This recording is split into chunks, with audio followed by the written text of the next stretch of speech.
This week, Parshas Korach, the Achronim are very busy with an interesting kasha.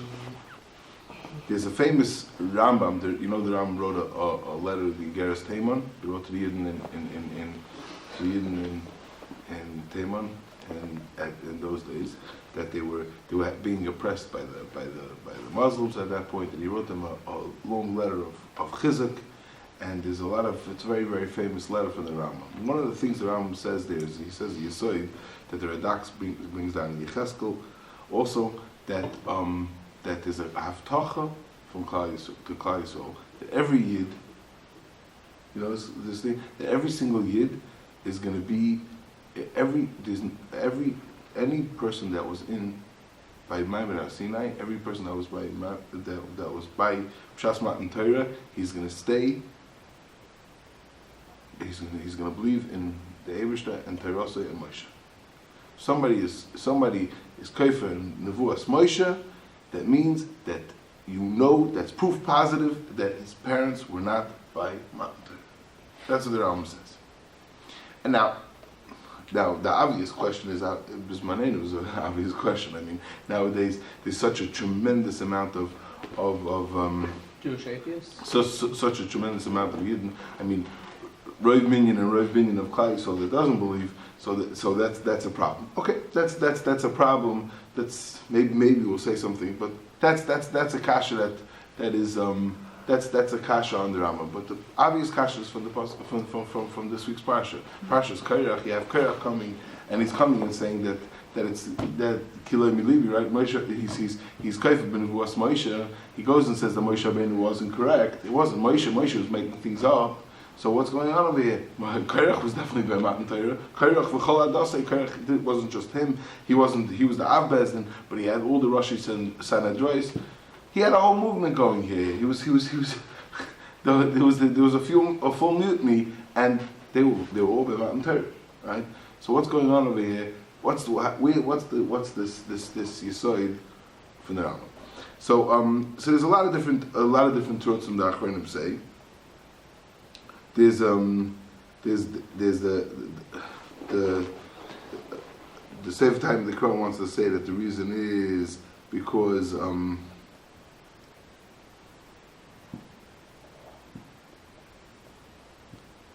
that Stam Moshe Rabeinu was mispal. That the truth is that it was supposed to go one way. Moshe Rabeinu had a koyach tefillah and he was able to be mispal. That's when they believed that everything came from the Eibishter, and ultimately the Eibishter was said that Aaron should be the kohen, but it was all brought upon with Moshe Rabbeinu's tefillah. So therefore, the taina was how was Moshe Rabeinu able to be mispal. Another teretz is that But it has the teretz because then weiter everything came from Moshe. Right. So the question was that Moshe Rabeinu wasn't being loyal enough, that he was being mispal for his own stuff, and he wasn't being an appropriate leader. Would have not had his own family in mind in this tefillah. That's how time the Korach wants to learn. There's a famous thing that the Steipler and Rav Shach. The Steipler and Shach, I just want to go through the few sheetas before what the Achronim say. The Steipler and Shach want to say, and I guess nowadays would be understood by that Avada, there's no such a Yisoid. There's no such a Haftacha. It's only pure that anybody that was by Mattan Torah, if he's not mushpa from any of his hashboyas, if he doesn't. Everyone has the Yetzer Hara, and the Yetzer Hara can tell you to go off, and the Yetzer Hara can tell you to stray. But without the Yetzer Hara, then you would stay by Yiddishkeit. It's a little bit schwer because there was plenty of Yetzer Haras during the Rambam's times. There was a nice Yetzer Hara to go convert to Islam. So exactly what was how that works out in the lashon of the Rambam is a little bit schwer, and there's one more. The Sfasema says that it's a concept that we don't. They were yoidim es rabbanim u'miskaven l'imrodah. That means that they knew full well. They knew the Eibishter said. This is what the Eibishter said. Korach. That means avada. You can't. Anybody who was by Mattan Torah, him and all his children, for all Adsev Kaladeris Vigam B'Choy Aminu L'Olam means that they're gonna believe in the Eibishter forever. What happened by Korach and Kol Adosai, which is a tremendous amount of Chaisel. They all decided to make to make a rebellion, and they will makim as Boiram Umaskal. That's the Sasam Zipshat. Okay, I just want to do stam a little bit of a understanding stams and what went on in Parshas Korach. Maybe we could be fair for discussion.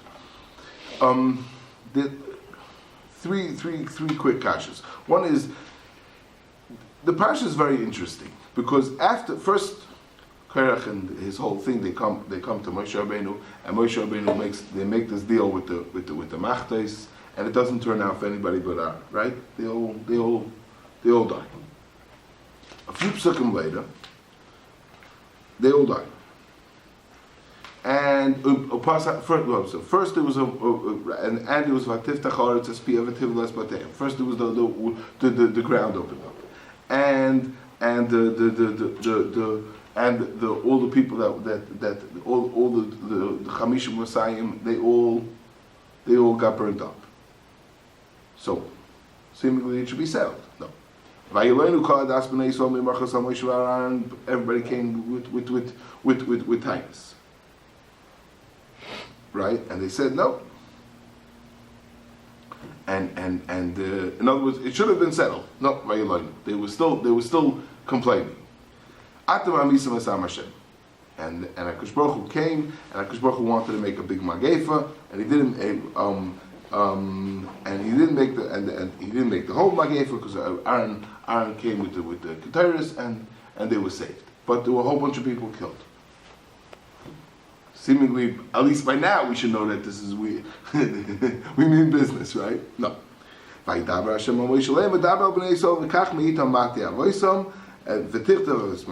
whole thing, and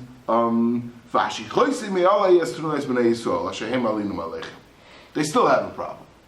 The sticks, this is going to settle it all. They're going to all bring sticks, and with these sticks, whichever stick sprouts and grows, that's going to settle it. That could settle it. So, in other words, the fact that Korach got swallowed up, that didn't do the trick. The fact that the Chamishim Mosayim got burnt up, that didn't do the trick. Then there was a Magefa and they weren't convinced. These sticks, that was it. It was settled. Okay. And also, one more thing, another two things, the famous Rashi says, Rashi explains in the beginning what was going on in Korach's mind. What was the Mara Korach Lachlek in Moshe? And it's kind of he was jealous on his cousin that became the Nasi, and he felt that it was really his job. He should have gotten it. So what does Rashi say? He was Niskane, and Hareini Cholik Olav Umavatel Es Devarov. That's it. I can't take it anymore. That's it. He was so jealous. He was burning up with in jealousy, and he decided that's it. He's going to argue with Moshe. Umavatel Es Devarov. How exactly is he being Umavatel Es Devarov? Tomorrow he's going to go make the Keteris, and what's going to happen? What's going to happen? He's going to do the Keteris. Either there's a Eibishter, and the Eibishter owns the world, and the system is going to work. And so what exactly did he think is going to happen? What was the plan? What's the because he's cholik of Mavatel Es Devarov? How does that work? Yeah, and one more thing. There's the famous.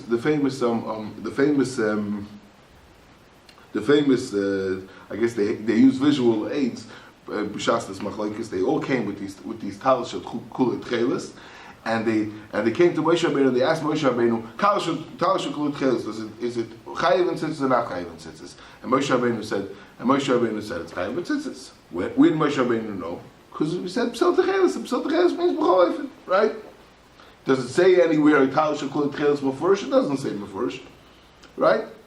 It doesn't say b'furish, but it says psal techelis. This misvara didn't make a difference. So they started to laugh. What are you talking about? Doesn't make any sense. So the Torah means something else. What exactly was his title? What did he mean? What was he coming to prove? So the Torah says psal techelis. Kipshutai, Moshe Rabeinu understood that Psut Cheles means a Psut Cheles b'chol ofen. It doesn't make a difference what the talis is made out of. Korach v'Adosai felt that that's impossible to understand, and you have to, and when you have a talis you call it Cheles, it has to be that it doesn't need tzitzis. Okay, so it doesn't need tzitzis. What is he proving about the Torah? What's he proving about the Eibishter? What's he proving about anything? Where's this? How did this come into the conversation? It doesn't need tzitzis. It doesn't need cheles. So the lashon is if it needs tzitzis. If it needs tzitzis, b'chlal. Chayev with tzitzis petura, and the understanding would be that the ikar chiyuv of tzitzis is tcheles, and it's all. Yeah. What was he trying to disprove? Hashem, or was he trying to disprove what Moshe was saying? What? That Moshe. Moshe gave the Torah down. Yes, Hashem gave the Torah. We agree to that. We just think Moshe's wrong. The what? In the way he's understanding it. And here's a proof to that. Very good. So this is the one. This is exactly what I want to say. Very good. That the pshat is like this. That the Korach v'Adosai are not being chaylik on the Torah, and they're not being chaylik on the Eibishter Chas V'Shalom. They're not being chaylik on anything. They're not even being chaylik on any nevuah of Moshe. Moshe Rabeinu was the nice in our Torah. He's the one that gave it to us. And whatever Moshe Rabeinu comes and brings for the Eibush, there's no problem. However, they understood that there was somewhat of a leeway here, and in that little leeways, those parts of leeway, that in that leeway, they were disagreeing.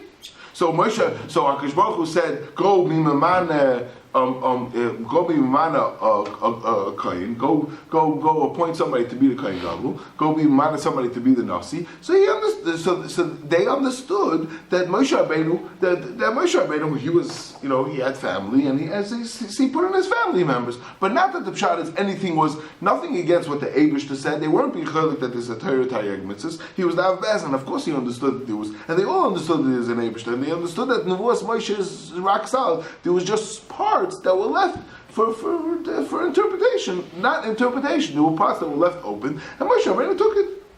That was their taina. That's what they were being. So they came and said that Moshe Rabeinu, you're coming and saying a svara. You're saying that by a talis. It doesn't need cheles. It doesn't need. It's going to need tzitzis. I'm telling you, it has to be that it does not need tzitzis, because misvara. I'm telling you that it has to be. So I'm telling you misvara that such a talis does not need tzitzis. So therefore, I'm proving to you that this thing that you're saying and you're claiming that this is halacha berura and this is clear and this is fact. I'm proving to you that clearly can't be from the Eibishter. It can't be coming from the Torah. Where's it coming from? It's coming from your interpretation, from what was left for your interpretation. And I'm disagreeing with that. I'm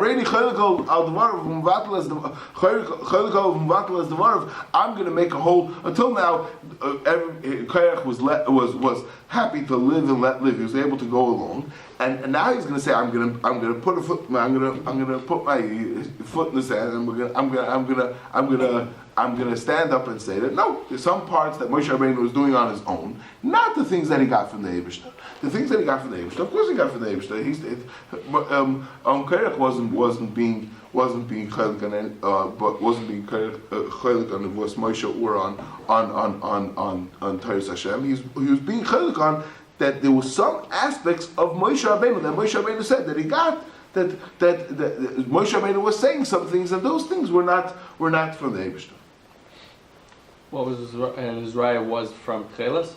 So that would be something that, of course, we agree with the mitzvah's cheles. We agree with the mitzvah of tzitzis. However, there's one little sif cotton, one small little halacha that you want to say that Moshe Rabeinu was paskening that it needs tzitzis. I'm telling you that can't be. That doesn't make any sense. So that if that can't be, so that part so that didn't come from Hashem. So that and so it's obviously you didn't get it in nevuah, and it's not Dvar Hashem. So you made it up. And they did understand Basar V'chalav, So whatever Hashem said. But he does understand Basar V'chalav. No, it's a chai. No, I'm talking about the sukkahs of Basar V'chalav. I'm saying there's so fine. So they know that there's. But Moshe, of course, had Moshe Rabeinu told them it was a chayk, then they would have believed him. Because Moshe Rabbeinu Why would they believe him? Because they weren't being chalikat. They weren't saying that Moshe Rabeinu was, when he said B'Shem Hashem wasn't true. Of course, when he said B'Shem Hashem was true. That was true. It's what he didn't. What Moshe Rabeinu said that wasn't dafka B'Shem Hashem. How did they know what was B'Shem Hashem, what wasn't? Whatever he said, he wouldn't. They didn't assume that Moshe Rabeinu was lying when he said when he said it's b'shem Hashem. How do we know to believe Moshe Rabeinu? They believe that there's Eibshter. They believe that the Eibshter would definitely give something. Would have to give over the Torah to somebody who's trustworthy, because he's not trustworthy. How can we believe him? And therefore, right, or whatever, however they believed in Nevuas Moshe. But the bottom line is, this wasn't a shaila about the general question if there's Nevuas Moshe or if there's a Torah Hashem. That was a given. The question is here is, are there aspects of Nevuas, are there aspects that Moshe Rabeinu was telling us that was left open, and Moshe Rabeinu was just telling them? That was the question. So Mamela, all the things before, this is Moshe Rabeinu's suggestion about the Machtis. It was Moshe Rabbeinu's suggestion about the Machtis. So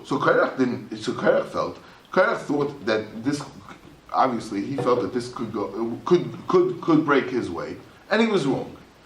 But still, it didn't prove anything that it wasn't Dvar Hashem. It wasn't clear. It wasn't clearly. So after Korach was the Tiftach Haaretz's Pia, and Korach's family got swallowed up, and they got burned up. They came and said, "Atam amitim as Am Hashem." They still weren't proven. What proved it? Vayomer Hashem al Moshe. By the Machtes, this is where it was Hashem's suggestion. Vayomer Hashem al Moshe le'im daber al bnei Yisrael v'kach me'itam matem l'beisav. Who told them about it? Moshe Rabeinu. They believed Moshe Rabeinu about what Hashem said, but they didn't believe Moshe Rabeinu about what he was interpreting. This wasn't an interpretation. This is a nevuah that they got from Hashem. What they got from Hashem, that was the. So Mamela, to answer the Acharniv Kasha, what happened? How could they be chalik on Moshe and divorce Moshe and the Eibshter? Of course, they weren't. They were not being chalik on divorce Moshe. They believed in divorce Moshe. When Moshe Rabeinu said, "Vaydaber Hashem Moshe leim v'daber b'nei Yisrael v'kach mi'tam matem beisav," that was believed. How did they believe them in divorce Moshe? The only question was if there was some aspects that were left out, and on those was a question. Maybe Moshe Rabeinu did it on his own. But anything Moshe Rabeinu came as divorce Moshe, that's divorce Moshe. That was believed always. So that's not a question. I don't know if what? They obviously never heard of Miku. You could say, obviously, if you're going to believe me to say that what I'm saying is straight from Hashem, then obviously I'm not. Who says Moshe Rabeinu said that? He didn't say Hashem said it. He just said. How did they know? If this one they did believe in. He's saying, what did Moshe Rabeinu claim about this? Did he claim that it's from Hashem? This prat, Allah. This din of Chilas. What was Moshe Rabbeinu's claim? Let's say that. He didn't claim that? Let's say that. Why didn't he? Was it from Hashem or not? Was it? You tell me. Is it? No, it was Svara. It's a Svara. It's Hashem said that it has. Hashem spoke to Moshe Rabeinu about Tal Shekol Chilas. No. I don't know. Maybe. It doesn't say that. I wasn't involved in the conversation. I'm sure he mentioned it. I'm not sure he mentioned it. They were trying to prove this point. That not every single thing came from it. Even though we believe in Teres Moshe, we believe in Moshe Rabbeinu's Nevuas Moshe, Teres Hashem and Nevuas Moshe. There's still some aspects that were left open. That's what they were trying to prove. Now, you want to know if had they asked Moshe Rabeinu explicitly, how about this? Is this one also from? Maybe they would have gotten some clarity. They weren't looking for that clarity. They were looking to prove this point. They were trying to bring out this point that there are some things, at least in their interpretation, what they wanted to prove was that there's some things that were left open to Moshe Rabeinu, and there Moshe Rabeinu was a rainy boat, was in those aspects, right? I'm just I don't know if we could begin to explain our generation how it's possible that there's some Yidden that are not that are there's so many such multitudes of people that aren't that don't believe in don't believe in anything, and and they obviously we can't say that nobody was by Mattan Torah. I can't say most, but a lot of Jews believe that there was a Ma'abed Har Sinai. Just the fact that they're not practicing Jews doesn't mean that they're kafir. Somebody they don't know. They don't. So that's not being kafir, just they don't know. The atheist Jew who doesn't believe that anything happened and suddenly the Jewish people just appeared. Okay, whatever. I don't know the numbers. I don't know. If it's possible to say that the bottom line is that the Gam B'Chai Yaminu Lo'olam is the aspect that the Rambam is saying that Klal Yisrael is going to always believe in Nevuas Moshe, that they're going to believe in Torah's Moshe. In other words, in this Torah, that if somehow they're going to become atheists, so they're not going to believe in God at all, or they're not going to be brought up with God, they're going to be agnostic or whatever, that could be that's not addressing this Gam B'Chai Yaminu Lo'olam. The Gam B'Chai Yaminu Lo'olam is that Klal Yisrael is going to always Klal Yisrael is going to stay fast to the Torah. There's very small numbers of Yidden that go to other religions. The big numbers are the ones that are not so affiliated, or they're not so right. The issue of not believing in if they're totally not religious at all, and they don't believe in the Eibishter, so that wouldn't be a question about the Gam B'Chai Yaminu Lo'olam. Gam B'Chai Yaminu Lo'olam is that you are the prophet of Hashem. Now, if you don't believe in the Eibishter before, so is not a direct contradiction to this Haftach.